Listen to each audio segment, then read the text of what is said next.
Hi guys, I'm Madeline from Lakesidetable, and today I have a quick tip on how to sear scallops. First, use a stainless steel pan. You can use a non-stick, but I find this kind works best. Second, get it hot, and you want to make sure that the oil is hot but not smoking before you put your scallops in. You can tell it's ready when you see the oil wave or shimmer. Third thing you gotta do is make sure you dry your scallops so they brown beautifully. Drying them keeps them from steaming.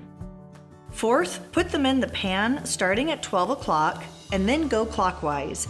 This way you know which ones have been in the pan longest. Fifth, they're ready to flip when you start to see the golden edge and they release easily from the pan.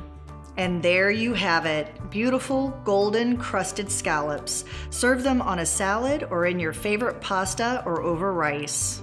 Bye guys, see you next week.